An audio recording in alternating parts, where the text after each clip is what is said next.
எல்லோருக்கும் hi. Cyan Vikram Tamil சினிமாவோட one of the bestest actor, most talented ஆக்டர்னு எல்லாருக்குமே தெரியும். தமிழ் சினிமாவில் இருந்து ஒரு வெறித்தனமான ஆக்டரை இறக்கி விடுங்கன்னு சொன்னால் கண்ணை மூடிட்டு விக்ரமை இறக்கி விட்டுடலாம். தமிழ் சினிமாவில் எக்கச்சக்கமான படங்களில் நடிச்சிருக்காரு. எவ்வளவோ ஹிட்டான படங்கள் கொடுத்துருக்காரு. அவரோட படம் ஃப்ளாப் ஆனாலும் அந்த படத்தில் அவரோட நடிப்புக்கு 100 மார்க்ஸ் கொடுத்தே ஆகணும். அவ்வளோ தரமாக நடிச்சிருப்பாரு விக்ரம். என்னதான் திறமையான நடிப்பின் மூலமா எக்கச்சக்கமான ஹிட்டான படங்கள் கொடுத்தாலும் சில பல அட்ட ஃபிளாப்பான படங்களையும் விக்ரம் கொடுத்திருக்காரு. In this video Chiyaan Vikram நடிச்ச அட்ட ஃபிளாப்பான டாப் 10 படங்கள் என்னென்னு கொஞ்சம் இன்ட்ரெஸ்டிங்காகவே பார்ப்போம். ராஜபாட்டை டைரக்டர் சுசீந்திரன் டைரக்ட் பண்ணி ஜெமினி ஃபிலிம்ஸ் ப்ரொடியூஸ் பண்ணி 2011 வெளிவந்த படம் ராஜபாட்டை. விக்ரம், தீக்ஷா சேத் மற்றும் படம் நடிச்சிருப்பாங்க. இந்த படத்துக்கு யுவன் சங்கர் ராஜா மியூசிக் கம்போஸ் பண்ணியிருப்பாரு. இந்த படத்தோட மோசமான கதைக்களத்தினாலையும் பாக்ஸ் ஆஃபீஸில் மோசமான கலெக்ஷன்னாலையும் அட்ட ஃப்ளாப் ஆகி விக்ரமோட மோசமான படமாக அமைஞ்சது. 10 என்றதுக்குள்ள விஜய் மில்டன் டைரக்ட் பண்ணி ஏஆர் முருகதாஸ் ப்ரொடியூஸ் பண்ணி 2015 வெளிவந்த படம் 10 என்றதுக்குள்ள. விக்ரம், சமந்தா மற்றும் பலர் நடிச்சிருப்பாங்க. இமானோட சாங்ஸில், அனுப் சிலன் பிஜிஎம்ஸில் வந்த படம். ரொம்பவே சுமாரான கதைக்களத்தினால பாக்ஸ் ஆஃபீஸ்லேயும் மோசமான கலெக்ஷன்னாலையும் அட்ட ஃப்ளாப் ஆகி விக்ரமோட மோசமான படமாக அமைஞ்சது. ஸ்கெட்ச் விஜய் சந்தர் டைரக்ட் பண்ணி வி கிரியேஷன்ஸ் ப்ரொடியூஸ் பண்ணி 2018 வெளிவந்த படம் ஸ்கெட்ச். விக்ரம், தமன்னா, சூரி மற்றும் பலர் நடிச்சிருப்பாங்க. தமன் மியூசிக் கம்போஸ் பண்ணியிருப்பார். இந்த படத்தோட கதையும் சுமாராக இருந்தனால படம் அட்ட ஃப்ளாப் ஆகி பாக்ஸ் ஆஃபீஸ்லேயும் சுமாரான கலெக்ஷனையும் விக்ரமோட மோசமான படமாக அமைஞ்சது. சாமி ஸ்கொயர் ஹரி டைரக்ட் பண்ணி தமின்ஸ் ப்ரொடியூஸ் பண்ணி 2018 வெளிவந்த படம் சாமி ஸ்கொயர். விக்ரம், கீர்த்தி சுரேஷ், ஐஸ்வர்யா ராஜேஷ், பாபி சிம்ஹா மற்றும் படம் நடிச்சிருப்பாங்க. சாமி பார்ட் 1 தாறுமாறின ஹிட்டானதை தொடர்ந்து சாமி 2 டைரக்ட் பண்ண ஹரி படம் ரொம்பவே மோசமான கதைக்களத்திலையும் பாக்ஸ் ஆஃபீஸ்லையும் மோசமான கலெக்ஷன்னாலையும் அட்ட ஃப்ளாப் ஆகி விக்ரமோட மோசமான படமாக அமைஞ்சது. கோப்ரா அஜய் ஞானமுத்து டைரக்ட் பண்ணி 7 ஸ்கிரீன் ஸ்டுடியோ ப்ரொடியூஸ் பண்ணி 2022 வெளிவந்த படம் கோப்ரா.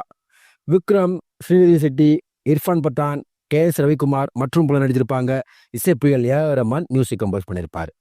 இந்த கோப்ரா மேலே எக்ஸ்பெக்டேஷன்ஸ் அதிகமாகவே இருந்தது. பட் சரியாக போகாமல் விக்ரமோட ஃப்ளாப் லிஸ்ட்டில் சேர்ந்துருச்சு இந்த கோப்ரா. தங்கலான் ரஞ்சித் டைரக்ட் பண்ணி ஸ்டுடியோ கிரீன், நீல ப்ரொடக்ஷன் சேர்ந்து ப்ரொடியூஸ் பண்ணி 2024 வெளிவந்த படம் தங்கலான். விக்ரம், பார்வதி, மாளவிகா மோகன், பசுபதி மற்றும் படம் நடிச்சிருப்பாங்க. ஜிவியோட மியூசிக் நம்மளை மேசிலுக்கு வைக்கும். இந்த படம் ஃப்ளாப் ஆனாலும் இதில் நடித்த எல்லா ஆர்டிஸ்ட்டுக்கும் 100 மார்க்ஸ் கொடுத்தே ஆகணும். அவ்வளோ நேர்த்தியாக அழகாக நடிச்சிருப்பாங்க. பட் பாக்ஸ் ஆஃபீஸில் சுமாரான கலெக்ஷனால் விக்ரமோட ஃப்ளாப் லிஸ்ட்டில் சேர்ந்துருச்சு இந்த தங்கலா. சாமுராய் பாலாஜி சக்திவேல் டைரக்ட் பண்ணி ஆலயம் ப்ரொடக்ஷன்ஸ் ப்ரொடியூஸ் பண்ணி 2002 வெளிவந்த படம் சாமுராய்.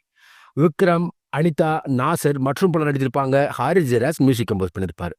இந்த படத்தோட கதையும் சுமாராக இருந்தனால படம் ஃப்ளாப் ஆகி விக்ரமோட மோசமான படமாக அமைஞ்சது. கண்களின் வார்த்தைகள் முக்தா சுந்தர் டைரக்ட் பண்ணி முக்தா ஃபிலிம்ஸ் ப்ரொடியூஸ் பண்ணி 1998 வெளிவந்த படம் கண்களின் வார்த்தைகள். விக்ரம், ஸ்ரீராம், பிரேமா, கரண் மற்றும் படம் நடிச்சிருப்பாங்க. இளையராஜா மியூசிக் கம்போஸ் பண்ணியிருப்பார். இந்த படத்தோட கதையும் சுமாராக இருந்தனால விக்ரமோட மோசமான படமாகவே அமைஞ்சது. புதிய மன்னர்கள் விக்ரமன் டைரக்ட் பண்ணி பாரடைஸ் பிக்சர்ஸ் ப்ரொடியூஸ் பண்ணி விக்ரம், மோகினி மற்றும் படம் நடித்த படம் புதிய மன்னர்கள்.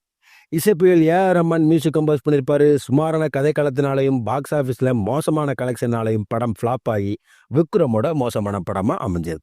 மீரா PC ஸ்ரீராம் டைரக்ட் பண்ணி VMC சினி கிரியேஷன் ப்ரொடியூஸ் பண்ணி 1992 வெளிவந்த படம் மீரா.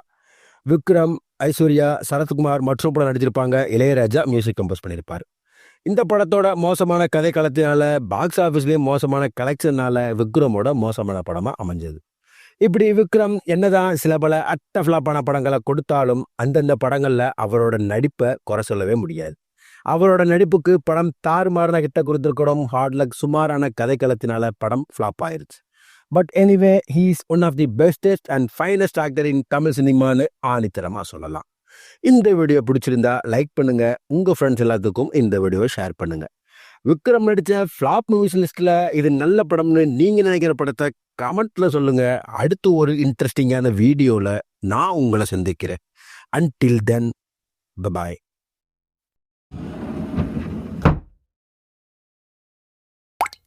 you